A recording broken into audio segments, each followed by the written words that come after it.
हरे कृष्णा। सभी को मेरा सादर प्रणाम। तो करते हैं श्रीमद् भगवद गीता यथारूप। आज मैं करने जा रही हूँ अध्याय 4 है दिव्य ज्ञान। करते हैं शुरू। जय गुरुदेव। जय हो गुरुदेव।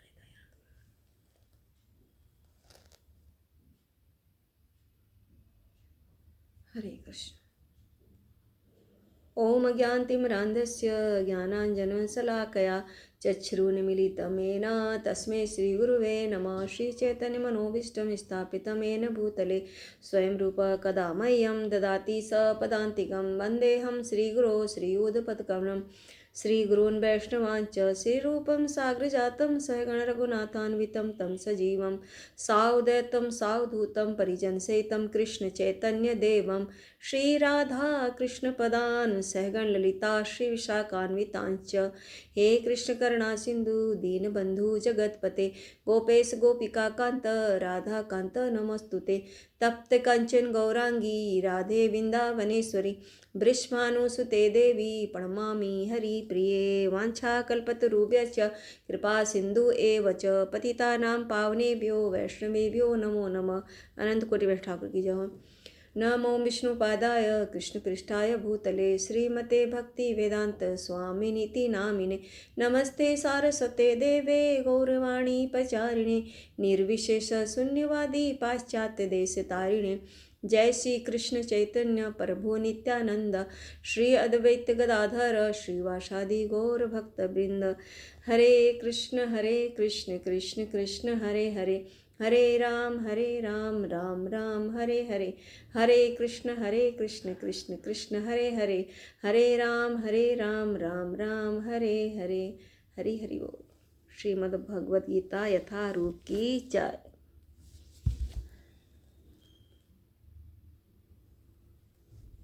जय गुरुदेव।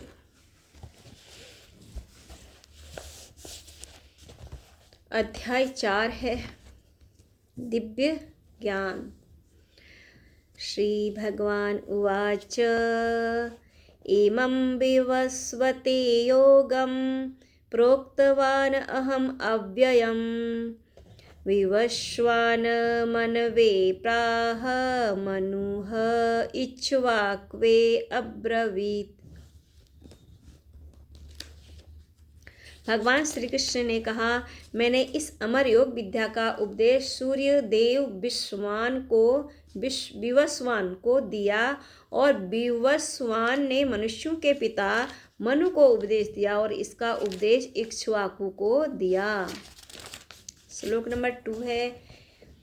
एवं परंपरा प्राप्तम इमं ऋषयः विदुः सह कालेन इह महता योगः नष्टः परंतप। इस प्रकार यह परम विज्ञान गुरु परंपरा द्वारा प्राप्त किया गया और राजर्षियों ने इस विधि से इसे समझा, किंतु कालक्रम में यह परंपरा छिन्न हो गई, अतः यह विज्ञान यथारूप में लुप्त हो गया लगता है। श्लोक नंबर 3 है। स एवायं मया ते अगध। दोबारा से फिर से शुरू कर रही हूँ। स एवायं मया ते ध योगः प्रोक्तः पुरातनः भोक्तोऽसि मे सखा चेति रहस्यं हयेतदुत्तमम्। आज मेरे द्वारा वही यह प्राचीन योग यानी परमेश्वर के साथ अपने संबंध का विज्ञान तुमसे कहा जा रहा है, क्योंकि तुम मेरे भक्त तथा मित्र हो, अतः तुम इस विज्ञान के दिव्य रहस्य को समझ सकते हो। अर्जुन उवाच। श्लोक नंबर 4 अपरं भवतो जन्म परम जन्म विवस्वतः कथमेतद्विजानीयाम् त्वमादो प्रोक्तवानिति। अर्जुन ने कहा, सूर्यदेव विवस्वान आपसे पहले हो चुके ज्येष्ठ हैं, तो फिर मैं कैसे समझूं कि प्रारंभ में भी आपने उन्हें इस विद्या का उपदेश दिया था। श्लोक नंबर 5 है। श्री भगवान उवाच बहूनि मे व्यतीतानि जन्मानि तव चार्जुन तान्यहं वेद सर्वाणि न त्वं वेत्थ परन्तप। श्री भगवान ने कहा, तुम्हारे तथा मेरे अनेकानेक जन्म हो चुके हैं, मुझे तो उन सबका स्मरण है, किंतु हे परम तप, तुम्हें उनका स्मरण नहीं रह सकता, क्योंकि भगवान तो परमेश्वर हैं, परम परमेश्वर, उनको तो सब कुछ याद रहता है। और हम सब जो हैं जीव हैं, तो जीव एक जन्म में एक ही चीज़ को याद रख सकता है, दूसरे जन्म में जाते ही भूल जाता है सब कुछ। श्लोक नंबर 6 है हमारा, जो पीशन अव्यव्य आत्मा भूतानाम ईश्वरः अपि सन् प्रकृतिं स्वाम अधिष्ठाय संभवामि आत्ममायया। यद्यपि मैं अजन्मा तथा अविनाशी हूँ और यद्यपि मैं समस्त जीवों का स्वामी हूँ, तो भी प्रत्येक युग में मैं अपने आदि दिव्य रूप में प्रकट होता हूँ। जब युग में आते हैं, भगवान कह रहे हैं कि मैं हर युग में जब आता हूँ तो मैं दिव्य रूप में ही प्रकट होता हूँ। श्लोक नंबर है 7, यदा यदा हि धर्मस्य ग्लानिर्भवति भारतः अभ्युत्थानं धर्मस्य तदात्मानं सृजाम्यहम्।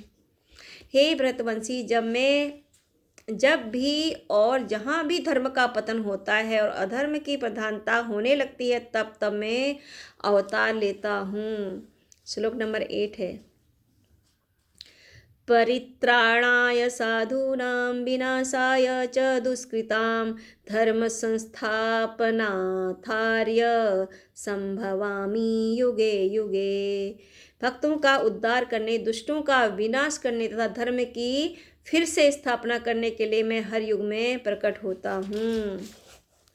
श्लोक नंबर 9 है, जन्म कर्म च मे दिव्यम एवं यो वेत्ति तत्वतः त्वयक्ता देहं पुनर्जन्मं नैति मामेति सो अर्जुन।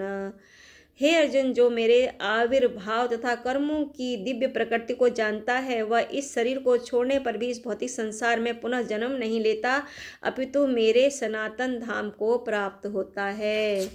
श्लोक नंबर है 10, वितराग भय क्रोधा मनमया मामुपाश्रिताः बहवो ज्ञान तपसा पूता मदभावमागताः।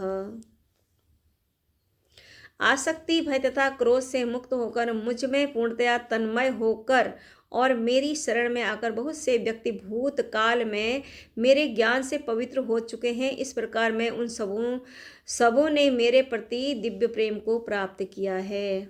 हरि बोल। श्लोक नंबर 11, ये यथा मां प्रपद्यन्ते तांस्तथैव भजाम्यहं मम वर्तन्ते मनुष्याः पार्थ सर्वशः।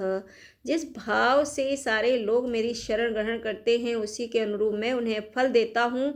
हे पार्थ, प्रत्येक व्यक्ति सभी प्रकार से मेरे पद का अनुगमन करता है। श्लोक नंबर है 12, 12वां श्लोक है,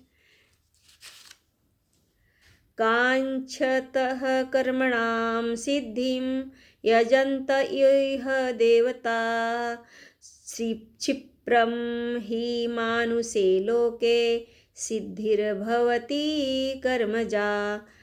इस संसार में मनुष्य काम कर्मों में सिद्धि चाहते हैं, फलस्वरूप वे देवताओं की पूजा करते हैं। निसंदेह इस संसार में मनुष्यों को सकाम कर्म का फल शीघ्र प्राप्त होता है। श्लोक नंबर 13 है, चातुर्वर्ण्यमया सृष्टं गुणकर्म विभागसः तस्य कर्तारमपि मां विदधय कर्तारम् अव्ययम्। प्रकृति के तीनों गुणों और उनसे संबद्ध कर्म के अनुसार मेरे द्वारा मानव समाज के 4 विभाग रचे गए हैं। यद्यपि मैं इस व्यवस्था का सृष्टा हूँ, किंतु तुम यह जान लो कि मैं इतने पर भी अव्यक्त करता हूँ। श्लोक नंबर 14, न माम कर्माणि लिपन्ति न मे कर्मफले स्पृहा इति माम योऽभिजानाति कर्मभिर्न स बध्यते। मुझ पर किसी कर्म का प्रभाव नहीं पड़ता, न ही मैं कर्मफल की कामना करता हूँ। जो मेरे संबंध में इस सत्य को जानता है वह भी कर्मों के फल के पास में नहीं बचता। श्लोक नंबर 15 है। एवं ज्ञात्वा कृतं कर्म पूर्वैरपि मुमुक्षुभिः कुरुं कर्मेव तस्मात् तवं पूर्वेह पूर्वतरं कृतं। प्राचीन काल में समस्त मुक्त आत्माओं ने मेरी दिव्य प्रकृति को जान करके ही कर्म किया, अतः तुम्हें चाहिए कि उनके पद चिन्हों का अनुसरण करते हुए अपने कर्तव्य का पालन करो। श्लोक नंबर 16। किम कर्मेति कवयोप्यत्र मोहिताः तत्ते कर्म पवक्ष्यामि यज्ञात्वा मोक्षसे शुभात्। कर्म क्या है और अकर्म क्या है इसे निश्चित करने में बुद्धिमान व्यक्ति भी मोहग्रस्त हो जाते हैं। अतएव मैं तुमको बताऊंगा कि कर्म क्या है, जिससे जानकर तुम सारे अशुभ से मुक्त हो सकोगे, सारे अशुभ कार्यों से जो मुक्त हो सकोगे, कह रहे हैं भगवान। श्लोक नंबर 17। कर्मणो ह्यपि बोधवयं च विकर्मणः अकर्मणश्च बोधवयं गहना कर्मणो गतिः। कर्म की बारीकियों को समझना अत्यंत कठिन है, अतः मनुष्य को चाहिए कि वह यह ठीक से जाने कि कर्म क्या है, विकर्म क्या है और अकर्म क्या है। श्लोक नंबर है 18। कर्मण्यकर्म यः पश्येद कर्मणि च कर्म यः स बुद्धिमान्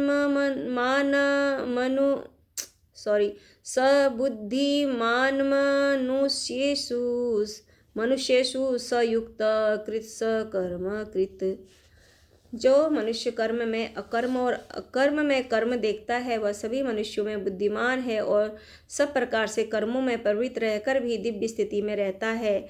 श्लोक नंबर 19 है। यस्य सर्वे समारंभा काम संकल्प वर्जिताः ज्ञानार्गृदग्ध कर्माणं तमाहु पंडितं बुद्धाः। जिस व्यक्ति का प्रत्येक प्रयास इंद्रिय तृप्ति की कामना से रहित होता है उसे पूर्ण ज्ञानी समझा जाता है। उसे ही साधु पुरुष ऐसा कर्ता कहते हैं जिसने पूर्ण ज्ञान की अग्नि से कर्मफलों को भस्मासात कर दिया है। श्लोक नंबर 20। त्यक्त्वा कर्मफलासंग नित्य तृप्तो निराश्रयः कर्मण्यभिप्रवृत्तोऽपि नैव किंचित् करोति सः। अपने कर्मफलों की सारी आसक्ति को त्याग कर सदैव संतुष्ट तथा स्वतंत्र रहकर वह सभी प्रकार के कार्यों में व्यस्त रहकर भी कोई सकाम कर्म नहीं करता। श्लोक नंबर है 21। निराशीर्यत चित्तात्मा त्यक्त सर्व परिग्रह शारीरम केवलम कर्म कुर्वन्नाप्नोति किलं विषम। ऐसा ज्ञानी पुरुष पूर्ण रूप से संयमित मन तथा बुद्धि से कार्य करता है, अपनी संपत्ति के सारे स्वामित्व को त्याग देता है और केवल शरीर निर्वाह के लिए कर्म करता है। इस तरह कार्य करता हुआ वह पाप रूपी फलों से प्रभावित नहीं होता है। श्लोक नंबर है 22। यदृक्षालाभ संतुष्टः द्वंद्व अतीतः विमत्सरः संसिद्धो असिद्धो च कृत्वा अपि न निबध्यते। जो स्वतः होने वाले लाभ से संतुष्ट रहता है तो द्वंद्व से मुक्त है और ईर्ष्या नहीं करता। जो सफलता तथा असफलता दोनों में स्थिर रहता है वह कर्म करता हुआ भी कभी बचता नहीं। श्लोक नंबर 23। गतसंगस्य मुक्तस्य ज्ञानावस्थितचेतसः याज्ञायाचरतः कर्म समग्रं प्रविलीयते। जो पुरुष प्रकृति के गुणों के प्रति अनासक्त है और जो दिव्य ज्ञान में पूर्णतया स्थित है उसके सारे कर्म ब्रह्म में लीन हो जाते हैं। श्लोक नंबर 24। ब्रह्म ब्रह्मर्पणं ब्रह्म हवि ब्रह्माग्रो ब्रह्मणाहुतं ब्रह्मेव तेन गंतव्यम ब्रह्म कर्म समाधिना। जो व्यक्ति कृष्ण भावना में पूर्णतया लीन रहता है उसे अपने आध्यात्मिक कर्मों के योगदान के कारण अवश्य ही भगवत धाम की प्राप्ति होती है, क्योंकि उसमें हवन आध्यात्मिक होता है और वह हवि भी आध्यात्मिक होती है।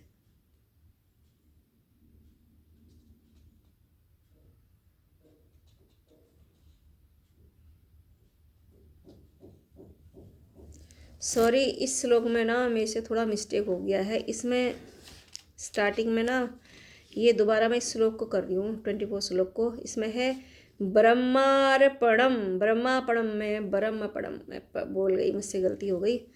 ब्रह्मार्पणम ब्रह्म ब्रह्म हवीर ब्रह्माग्रो ब्रह्मणाहुतं ब्रह्मेव तेन गंतव्यम ब्रह्म कर्म समाधिना। जो व्यक्ति कृष्ण भावना में पूर्णतया लीन रहता है उसे अपने आध्यात्मिक कर्मों के योगदान के कारण अवश्य ही भगवत धाम की प्राप्ति होती है, क्योंकि उसमें हवन आध्यात्मिक होता है और हवि भी आध्यात्मिक होती है। श्लोक नंबर 25।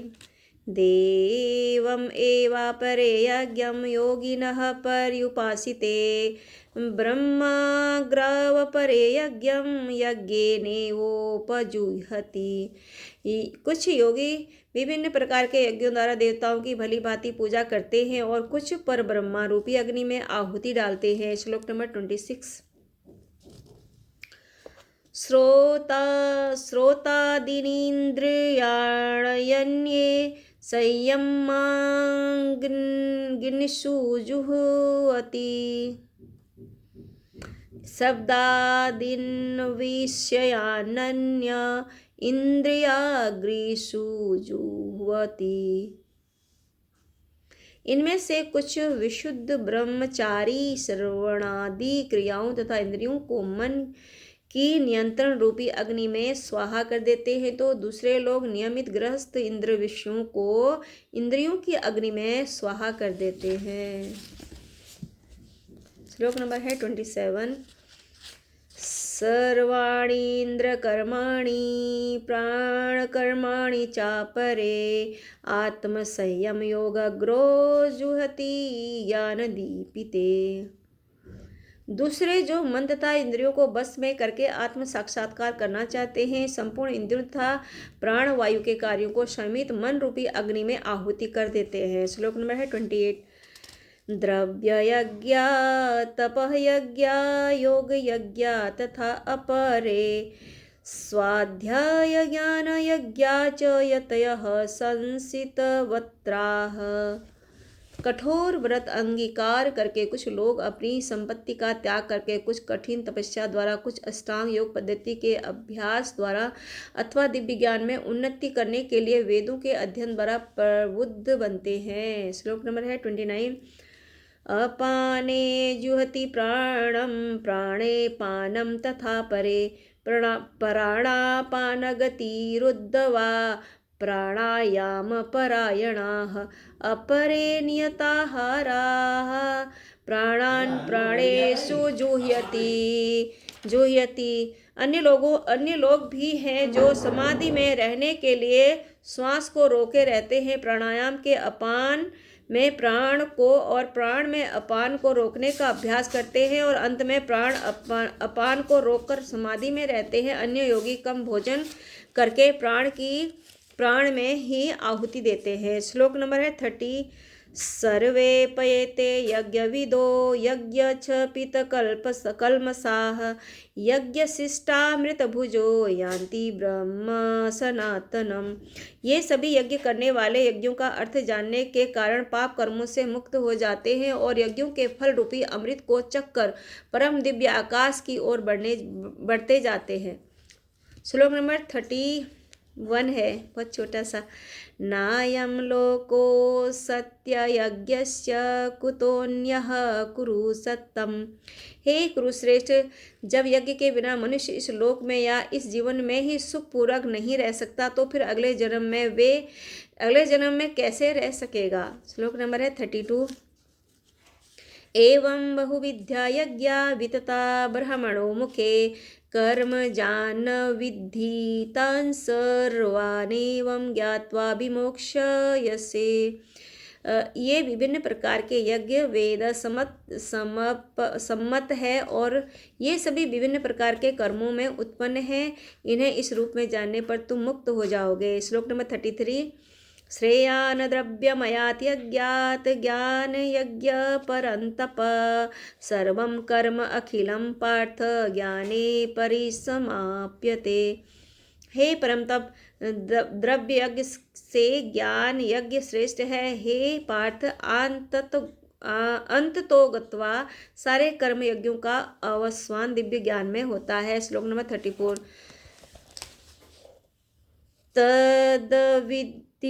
तद्विधि प्राणिपातेन परिप्रश्नेन सेवया उपदेक्ष्यन्ति ज्ञानं ज्ञानिनः तत्वदर्शिनः।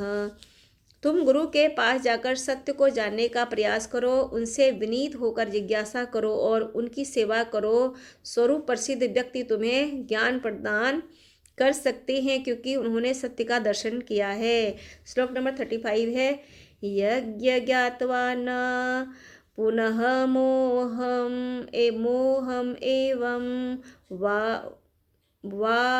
यास्यसि पांडव येन भूतानि अशेषण द्रक्ष्यसि आत्मनि अथौ मयि।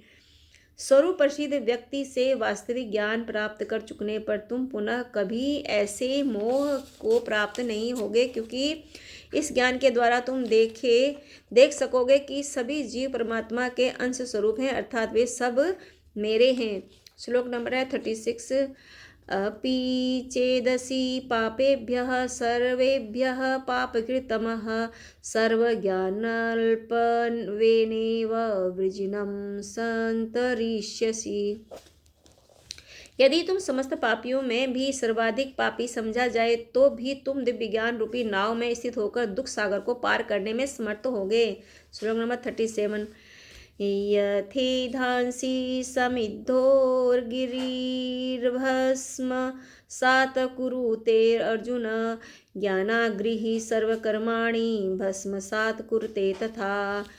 जैसे प्रज्वलित अग्नि ईंधन को भस्म कर देती है उसी तरह हे अर्जुन ज्ञान रूपी अग्नि भौतिक कर्मों के समस्त फलों को जला डालती है। श्लोक नंबर 38।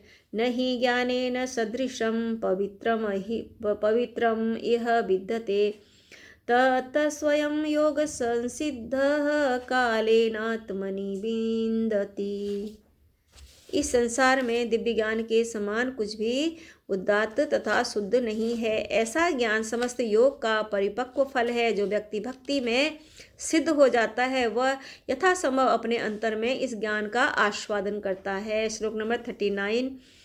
श्रद्धावा लभते ज्ञानं तत्परः संयतेन्द्रियः ज्ञानलब्धवा परां शांतिं चिरेणाधिगच्छति।